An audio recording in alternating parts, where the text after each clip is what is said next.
Cumprimento a amada igreja com a paz do Senhor Jesus, amém? Amém. Também cumprimento nossos amados do Facebook que estão nos acompanhando. Amados e amadas. Amados e amadas, né, do Facebook. E eu tenho uma palavra, uma mensagem para nossas vidas, né? Essa mensagem, porque eu creio que antes de eu transmiti-la, ela toca primeiro no meu coração, né? E eu creio que é sempre assim. Toda aquela pessoa que está à frente de um trabalho, quando ela vai levar uma mensagem, quando ela vai levar uma pregação, uma palavra, primeiro tem que ser tocado no coração dela. Primeiro o Espírito Santo, né, revela no coração dela, para depois ela, né, passar esta mensagem.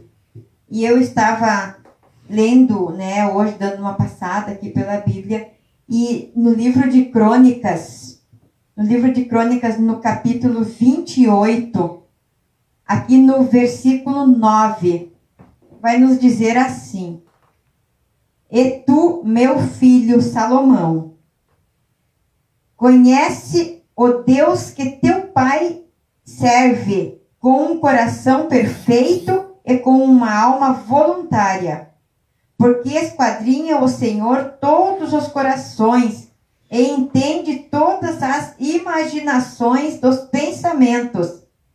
Se o buscares, será achado, porém, se deixares, rejeitar-te-á para sempre.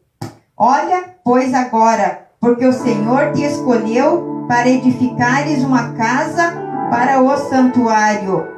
Esforça-te e faze a obra, né? Então aqui ele está falando com o rei Salomão. Nós soubemos, né, a palavra de Deus, ela nos relata que o rei Salomão foi o homem mais sábio, né? Foi um homem muito sábio, muito inteligente e muito rico. Mas o principal era a sabedoria de Salomão, a sabedoria dele.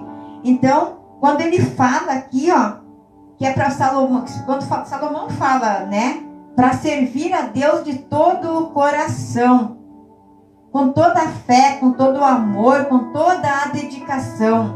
É isso que nós temos que fazer. Nós não podemos buscar a outros recursos quando estamos necessitando, porque a hora difícil, ela sempre vem, né? Mesmo para nós que servimos a Deus, mesmo para nós que somos cristãos, para nós que estamos nos caminhos de Deus, tem um momento difícil das nossas vidas. Porque o próprio Jesus, ele falou que na vida teríamos aflições. Ele falou: na vida tereis aflições, mas como eu venci o mundo, vocês também vencerão. Então Jesus não falou que alguns teriam aflições, ou talvez teríamos aflições. Ele falou que todos nós teríamos aflições na vida, mas nós venceríamos. Só que tem um diferencial. Nós vamos vencer todas as aflições do mundo se estivermos buscando a Deus, né? Se estivermos na presença do Senhor. Porque se nos afastarmos da presença de Deus, é difícil vencermos o mundo. É difícil nós vencermos as aflições do mundo. Porque elas são muitas. E às vezes elas vêm pesadas. Elas vêm com um fardo pesado. Verdadeiramente um fardo pesado. E que nós sozinhos não conseguimos carregar. Mas se estivermos com Deus, estivermos buscando em Jesus, como ele também disse, né? Que nunca deixaria nós com um fardo mais pesado do que nós pudéssemos carregar.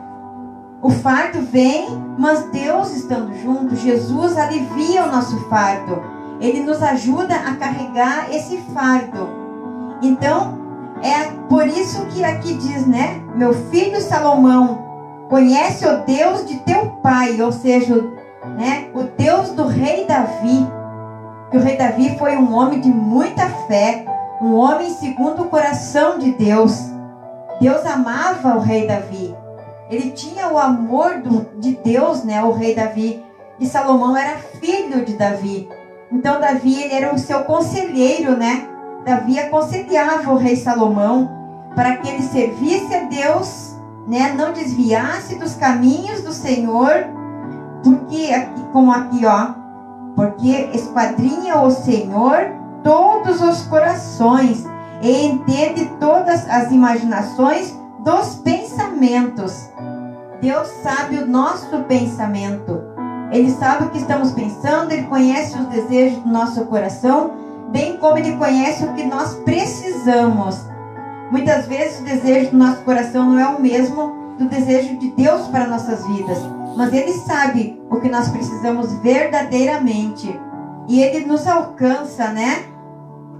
Na continuidade que fala assim, olha: se o buscares, será achado. Porém, se o deixares, rejeitar-te-á para sempre. Então, se buscarmos a Deus, vamos encontrá-lo. Mas se rejeitarmos, né? Se virarmos as costas para Deus, se deixarmos de buscá-lo, Ele nos rejeitará. E ficamos em maus lençóis, como diz o ditado, né?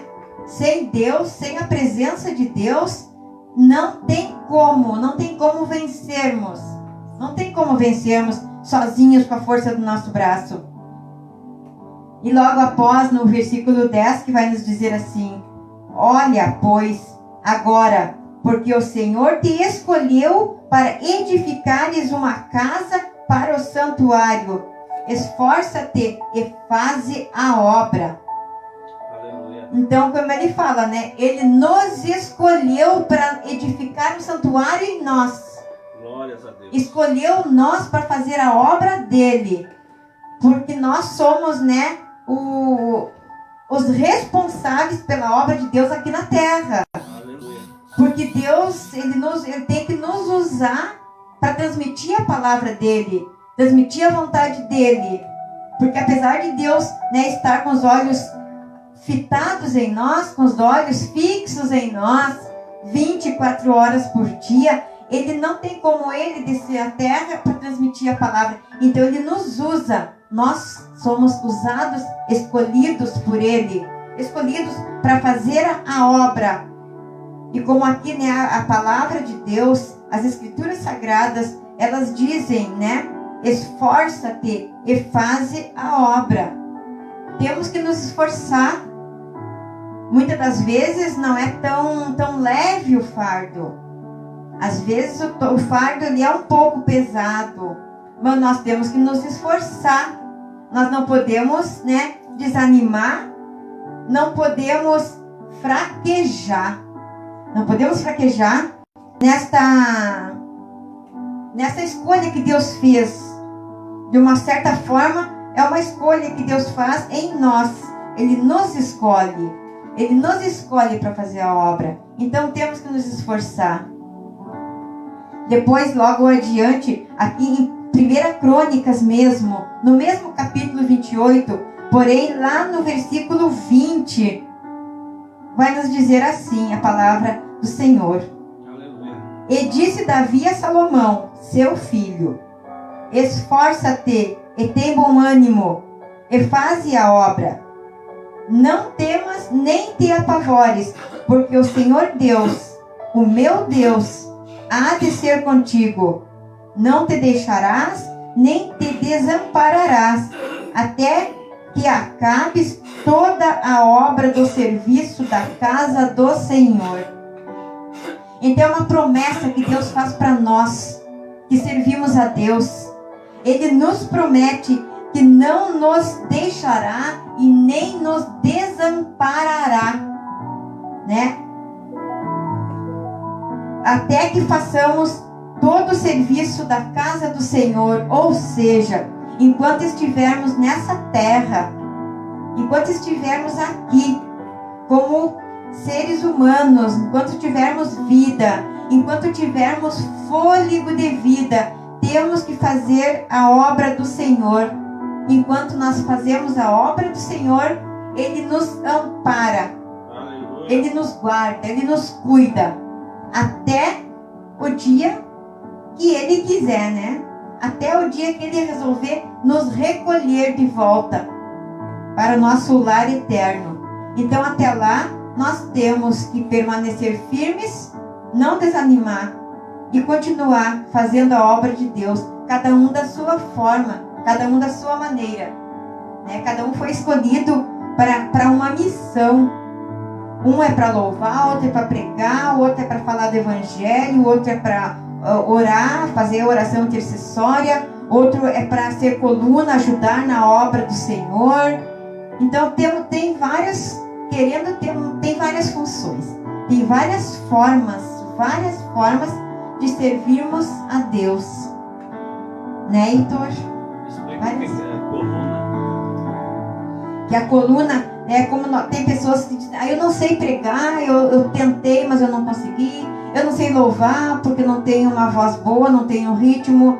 Então, como a gente fala, né, você louva, você prega, você ensina, e você sendo coluna, no caso, o coluna da igreja são aqueles fiéis que vêm, né, que estão sempre junto conosco e nos ajudando no lado financeiro.